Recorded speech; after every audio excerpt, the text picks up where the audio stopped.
Selamat malam. Saat ini saya akan melanjutkan membaca Injil Lukas, yaitu dari Lukas 23. Yesus di hadapan Pilatus. Lalu bangkitlah seluruh sidang itu, dan Yesus dibawa menghadap Pilatus. Di situ mereka mulai menuduh dia, katanya, "Telah kedapatan oleh kami bahwa orang ini menyesatkan bangsa kami dan melarang membayar pajak kepada Kaisar, dan tentang dirinya ia mengatakan bahwa ia adalah Kristus, yaitu Raja." Pilatus bertanya kepadanya, "Engkaukah raja orang Yahudi?" Jawab Yesus, "Engkau sendiri mengatakannya." Kata Pilatus kepada imam-imam kepala dan seluruh orang banyak itu, "Aku tidak mendapati kesalahan apapun pada orang ini." Tetapi mereka makin kuat mendesak, katanya, "Ia menghasut rakyat dengan ajarannya di seluruh Yudea. Ia mulai di Galilea dan sudah sampai ke sini." Ketika Pilatus mendengar itu, ia bertanya, "Apakah orang itu seorang Galilea?" Dan ketika ia tahu bahwa Yesus seorang dari wilayah Herodes, ia mengirim dia menghadap Herodes, yang pada waktu itu ada juga di Yerusalem. Yesus di hadapan Herodes. Ketika Herodes melihat Yesus, ia sangat girang, sebab sudah lama ia ingin melihatnya, karena ia sering mendengar tentang dia. Lagi pula ia mengharapkan melihat bagaimana Yesus mengadakan suatu tanda. Ia mengajukan banyak pertanyaan kepada Yesus, tetapi Yesus tidak memberi jawaban apapun. Sementara itu imam-imam kepala dan ahli-ahli Taurat maju ke depan dan melontarkan tuduhan-tuduhan yang berat terhadap dia. Maka mulailah Herodes dan pasukannya menista dan mengolok-olokkan dia. Ia mengenakan jubah kebesaran kepadanya, lalu mengirim dia kembali kepada Pilatus. Dan pada hari itu juga bersahabatlah Herodes dan Pilatus. Sebelum itu mereka bermusuhan.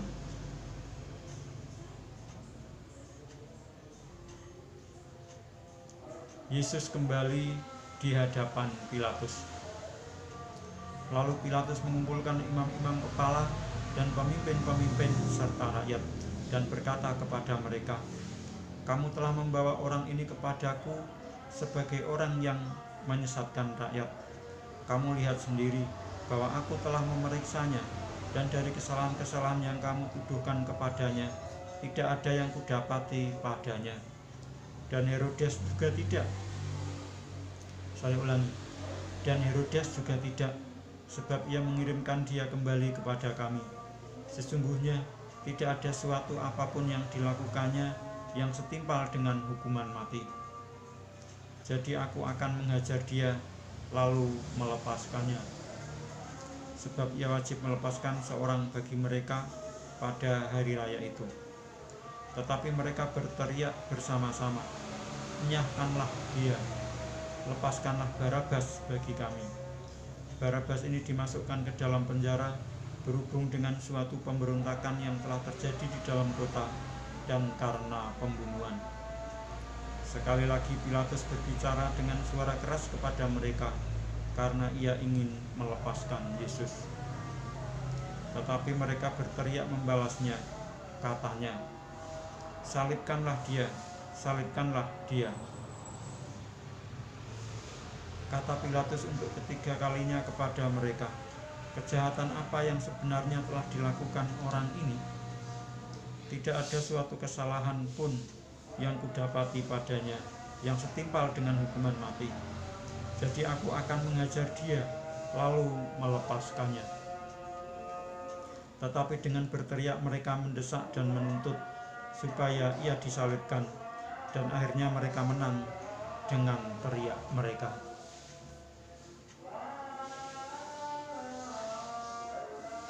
Lalu Pilatus memutuskan supaya tuntutan mereka dikabulkan, dan ia melepaskan orang yang dimasukkan ke dalam penjara karena pemberontakan dan pembunuhan itu sesuai dengan tuntutan mereka. Tetapi Yesus diserahkannya kepada mereka untuk diperlakukan semau-maunya. Yesus dibawa untuk disalibkan. Ketika mereka membawa Yesus, mereka menahan seorang yang bernama Simon dari Kirene yang baru datang dari luar kota. Lalu diletakkan salib itu di atas bahunya supaya dipikulnya sambil mengikuti Yesus. Sejumlah besar orang mengikuti dia, di antaranya banyak perempuan yang menangisi dan meratapi dia. Yesus berpaling kepada mereka dan berkata, "Hai putri-putri Yerusalem, janganlah kamu menangisi aku, melainkan tangisilah dirimu sendiri dan anak-anakmu. Sebab lihat, akan tiba masanya orang berkata, berbahagialah perempuan mandul dan yang rahimnya tidak pernah melahirkan dan yang susunya tidak pernah menyusui. Maka orang akan mulai berkata kepada gunung-gunung, runtuhlah menimpa kami, dan kepada bukit-bukit, timbunilah kami. Sebab jikalau orang berbuat demikian dengan kayu hidup, apakah yang akan terjadi dengan kayu kering?" Dan ada juga digiring 2 orang lain, yaitu 2 penjahat, untuk dihukum mati bersama-sama dengan dia. Yesus disalibkan. Ketika mereka sampai di tempat yang bernama Tengkorak, mereka menyalibkan Yesus di situ dan juga kedua orang penjahat itu, yang seorang di sebelah kanannya dan yang lain di sebelah kirinya. Yesus berkata, "Ya Bapa, ampunilah mereka, sebab mereka tidak tahu apa yang mereka perbuat." Dan mereka membuang undi untuk membagi pakaiannya. Orang banyak berdiri di situ dan melihat semuanya. Pemimpin-pemimpin mengejek dia, katanya, "Orang lain ia selamatkan, biarlah sekarang ia menyelamatkan dirinya sendiri, jika ia adalah Mesias, orang yang dipilih Allah." Juga prajurit-prajurit mengolok-olokkan dia.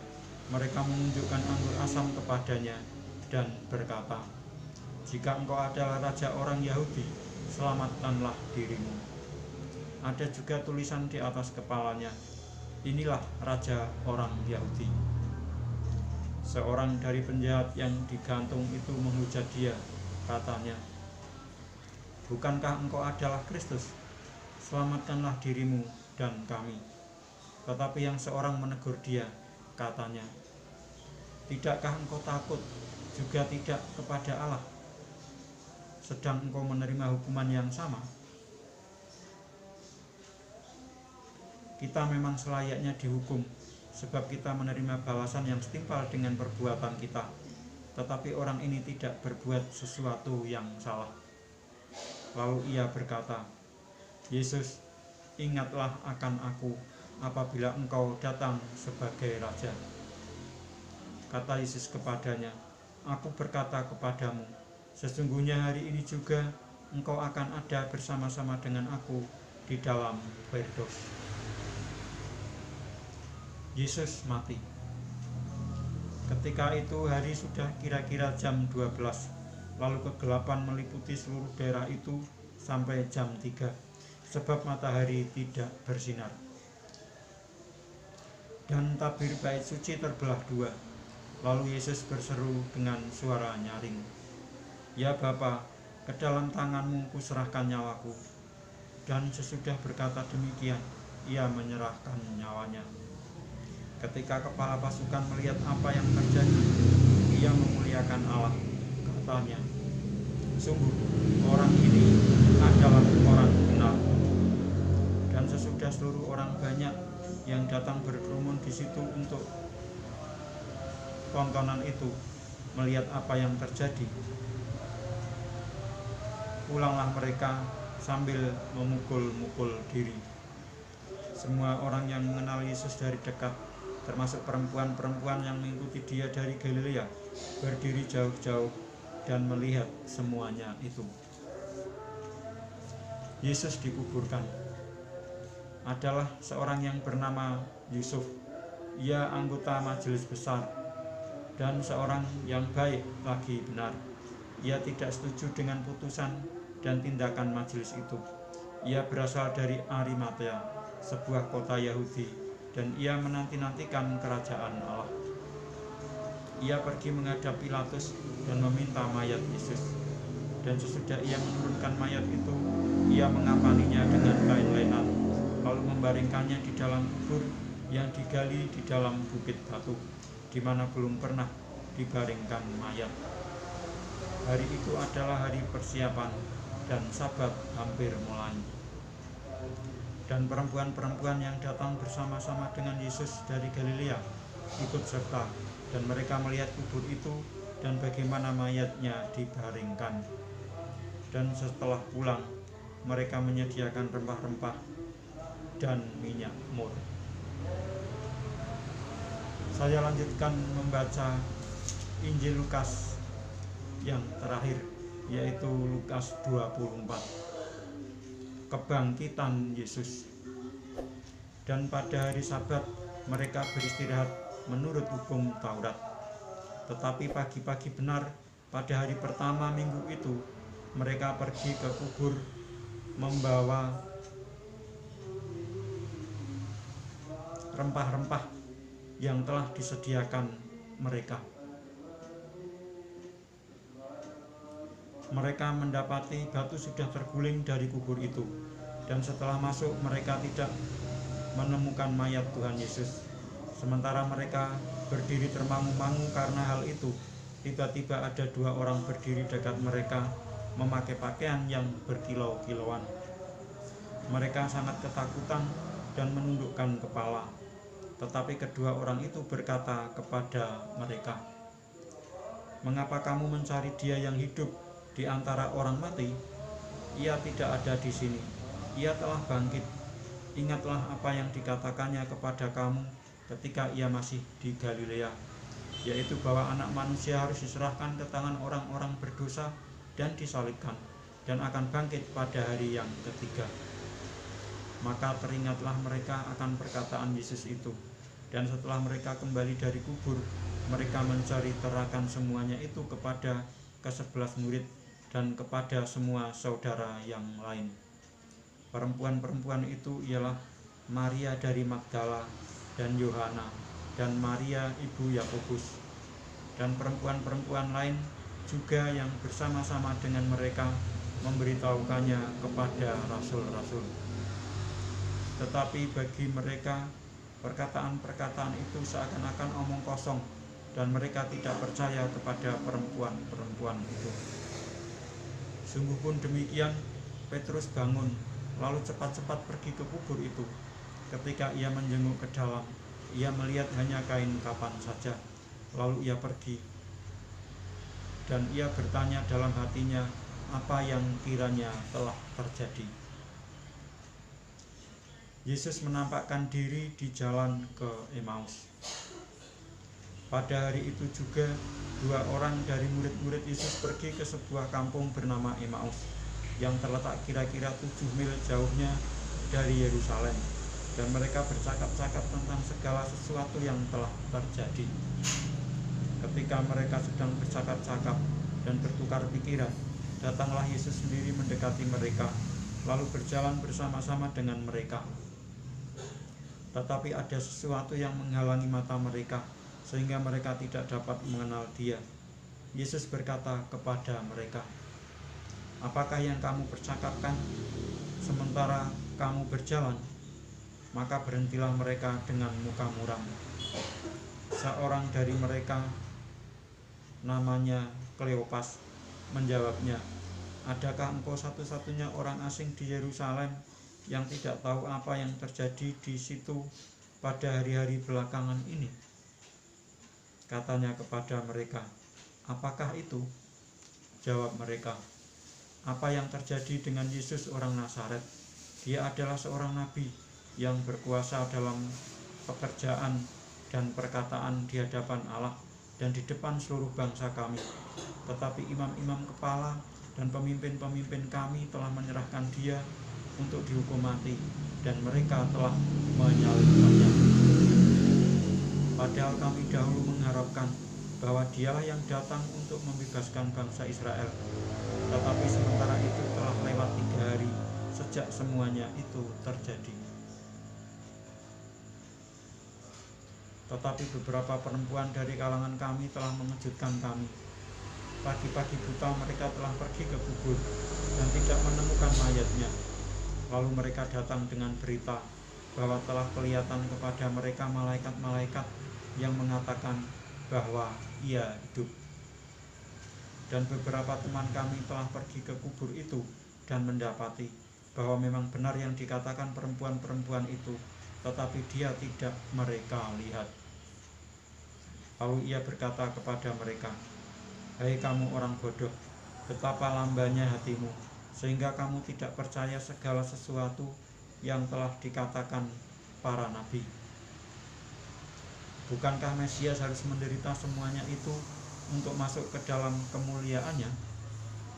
Lalu ia menjelaskan kepada mereka apa yang tertulis tentang dia dalam seluruh kitab suci, mulai dari kitab-kitab Musa dan segala kitab nabi-nabi.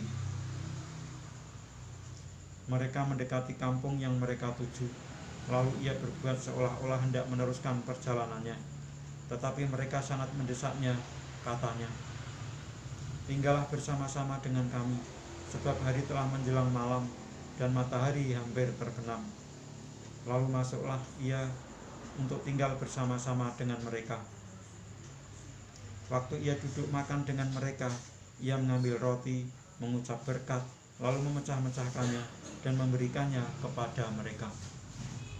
Ketika itu terbukalah mata mereka, dan mereka pun mengenal dia, tetapi ia lenyap dari tengah-tengah mereka. Kata mereka seorang kepada yang lain, "Bukankah hati kita berkobar-kobar ketika ia berbicara dengan kita di tengah jalan, dan ketika ia menerangkan kitab suci kepada kita?" Lalu bangunlah mereka dan terus kembali ke Yerusalem.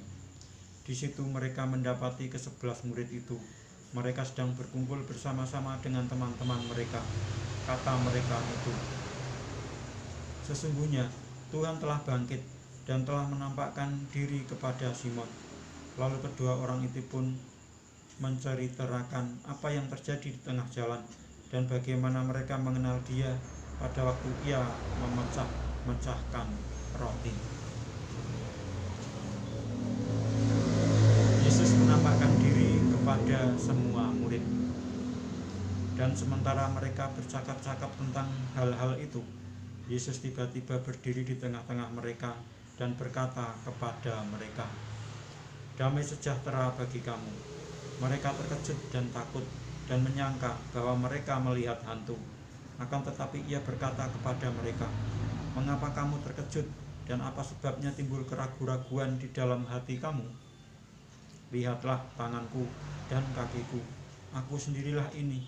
Rabalah aku dan lihatlah, karena hantu tidak ada daging dan tulangnya, seperti yang kamu lihat ada padaku."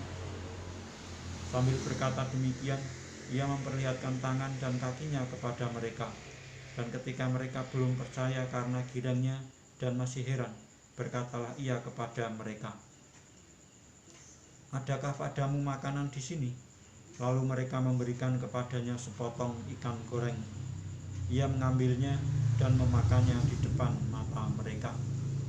Ia berkata kepada mereka, "Inilah perkataanku yang telah kukatakan kepadamu ketika aku masih bersama-sama dengan kamu, yakni bahwa harus digenapi semua yang ada tertulis tentang aku dalam kitab Taurat Musa dan kitab nabi-nabi dan kitab Mazmur." Lalu ia membuka pikiran mereka sehingga mereka mengerti kitab suci. Katanya kepada mereka, "Ada tertulis demikian, Mesias harus menderita dan bangkit dari antara orang mati pada hari yang ketiga. Dan lagi, dalam namanya berita tentang pertobatan dan pengampunan dosa harus disampaikan kepada segala bangsa, mulai dari Yerusalem.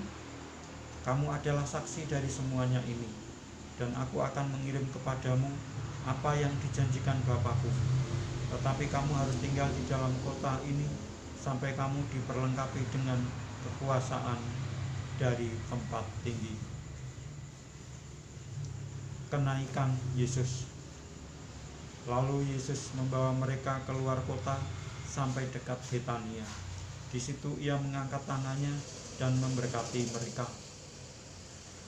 Dan ketika ia sedang memberkati mereka, ia berpisah dari mereka dan terangkat ke surga. Mereka sujud menyembah kepadanya, lalu mereka pulang ke Yerusalem dengan sangat bersuka cita. Mereka senantiasa berada di dalam bait Allah dan memuliakan Allah.